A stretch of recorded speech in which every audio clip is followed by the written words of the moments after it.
ഇബ്നുൽ ഖയ്യിം റഹ്മത്തുള്ളാഹി അലൈഹി പറഞ്ഞു, വറബ്ബ് ഹുവ സയ്യിദുൽ മാലികുൽ മുൻഇമുൽ മുറബ്ബി വൽ മുസ്ലിഹ് വല്ലാഹു ഹുവ റബ്ബ് ബിഹാദിഹിൽ ഇഅ്തിബാറാത്തി കുല്ലിഹാ. റബ്ബ് എന്ന് പറഞ്ഞാൽ അവനാകുന്നു യജമാനൻ, ഉടമസ്ഥൻ, അനുഗ്രഹദാതാവ്, പരിപാലകൻ, കാര്യങ്ങൾ നോക്കുന്നവൻ. ഈ പരിഗണനയിലെല്ലാം അള്ളാഹു മാത്രമാകുന്നു റബ്ബ്. വലാ യുത്ലഖു ഗൈറു മുദാഫിൻ ഇല്ലാ അലല്ലാഹ് വലാ യുത്ലഖു, റബ്ബ് എന്ന പേര് പറയപ്പെടില്ല മുദാഫില്ലാതെ, നിരുപാധികമായിട്ട് അള്ളാഹുവിനല്ലാതെ. എന്നാൽ റബ്ബ് എന്നുള്ളത് ചിലപ്പം അള്ളാഹു അല്ലാത്തവരിലേക്ക് ചേർക്കും, അപ്പോൾ അവർ മുദാഫായിട്ടേ പറയപ്പെടൂ എന്നാണ്. എന്ന് പറഞ്ഞാൽ എന്താ, അർ റബ്ബ് എന്ന് പറഞ്ഞാൽ അത് അള്ളാഹ്ക്ക് മാത്രം. എന്നാൽ ചിലരെക്കുറിച്ച് റബ്ബ് എന്ന് പറയും, അത് ഇദാഫത്തോടു കൂടിയാണ്. ഇപ്പം റബ്ബുദ്ദാർ, വീടിൻ്റെ ഉടമ, ഇങ്ങനെ പറയും. സൂറത്ത് യൂസുഫിൽ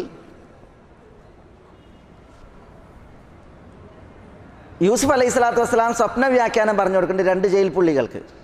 അതിലൊരാളോട് പറയുമ്പോൾ പറയണത് എന്താ, അമ്മ അഹദുകുമാ ഫയസ്ഖി റബ്ബഹു ഖംറ എന്നാണ്.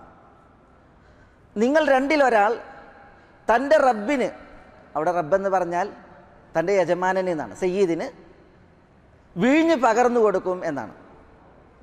അവിടെ അറബ് എന്നല്ല, പിന്നെ റബ്ബഹു എന്നാണ്, തൻ്റെ റബ്ബിന്. അങ്ങനെ ഇദാഫത്ത് ചെയ്ത് മറ്റൊന്നിലേക്ക് ചേർത്തുകൊണ്ട് മാത്രമേ റബ്ബിനെ സൃഷ്ടികളുമായി ബന്ധപ്പെടുത്തിയിട്ട് പറയുള്ളൂ.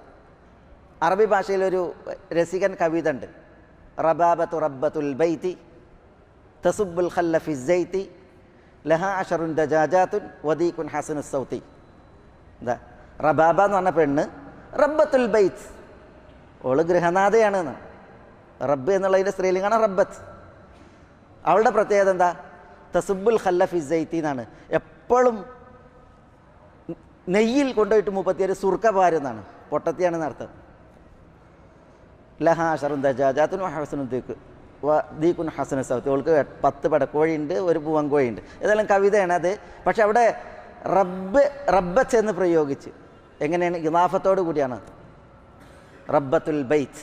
ഇതേപോലെ റബ്ബിനെ പടപ്പുകളോട് ചേർക്കുമ്പോൾ ഇദാഫത്തായിട്ടാണ് പറയുക.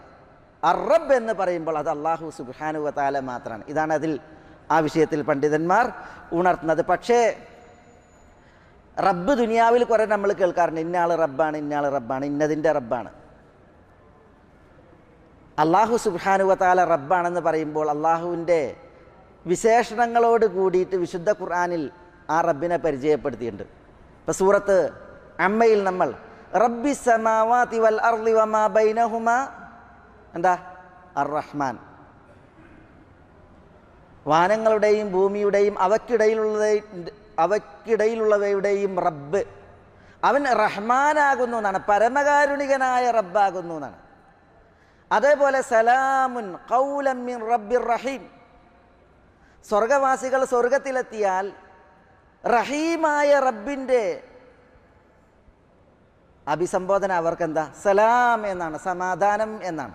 അവിടെ റബ്ബിനെ കുറിച്ച് പറഞ്ഞപ്പോൾ എങ്ങനത്തെ റബ്ബാ, റഹീമായ റബ്ബ് എന്നാണ് പറഞ്ഞത്. അതേപോലെ വസബ്ബിഹ് ബിസ്മി റബ്ബിക്കൽ അദീം, ഫസബ്ബിഹ് ബിസ്മി റബ്ബിക്കൽ അദീം, നിന്റെ റബ്ബിൻ്റെ നാമം അതിനെ മഹത്വപ്പെടുത്താനും പരിശുദ്ധപ്പെടുത്താനും പറയാണ്. എങ്ങനെ റബ്ബിൻ്റെ പ്രത്യേകത പറഞ്ഞത്, റബ്ബിക്കൽ അദീം എന്നാണ്, മഹാനായ റബ്ബ് എന്നാണ്, മഹത്വമുടയവനായ റബ്ബ് എന്നാണ്. യാ അയ്യുഹൽ ഇൻസാൻ മാ ഗർറക ബി റബ്ബിക്കൽ കരീം, കണ്ടോ, യാ അയ്യുഹൽ ഇൻസാൻ, മനുഷ്യ, മാ ഗർറക, നിന്നെ ചതിയിലകപ്പെടുത്തിയത് എന്താണ്, ബി റബ്ബിക്കൽ കരീം, ബി റബ്ബിക്, നിന്റെ റബ്ബിൻ്റെ വിഷയത്തിൽ. നിന്റെ റബ്ബ് എന്ന് പറഞ്ഞാൽ ആരാ, അൽ കരീം, അത്യുദാരനായ റബ്ബാണ്, ഔദാര്യം അരുളുന്ന റബ്ബ് എന്നാണ്. അപ്പോൾ നോക്കൂ നിങ്ങൾ, വിശുദ്ധ ഖുർആനിൽ റബ്ബ് എന്ന് പറഞ്ഞ്, അറബ് എന്ന് അള്ളാഹ്ക്കേ പറയുള്ളൂ. പക്ഷെ എങ്ങനെയുള്ള റബ്ബാ വിശുദ്ധ ഖുർആനിൽ പറയപ്പെട്ട റബ്ബ്, റഹ്മാനായ റബ്ബ്, റഹീമായ റബ്ബ്, അദീമായ റബ്ബ്, അതേപോലെ കരീമായ റബ്ബ്. മറ്റു ചില സ്ഥലങ്ങളിൽ കാണാം അൽ അസീസുൽ ഗഫാർ, എല്ലാവരെയും അതിജയിച്ചു നിൽക്കുന്ന ഏറെ പൊറുക്കുന്നവനായ റബ്ബ്. സൂറത്ത് സബയിൽ പറഞ്ഞു ബൽദത്തുൻ ത്വയ്യിബത്തുൻ വറബ്ബുൻ ഗഫൂർ, നല്ലൊരു നാട്. വറബ്ബുൻ ഗഫൂർ, ഗഫൂറായ റബ്ബ്.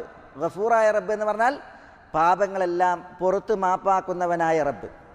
അപ്പോൾ അള്ളാഹു സുബ്ഹാനഹു വ തആലക്ക് റബ്ബ് എന്ന പേരുണ്ട്.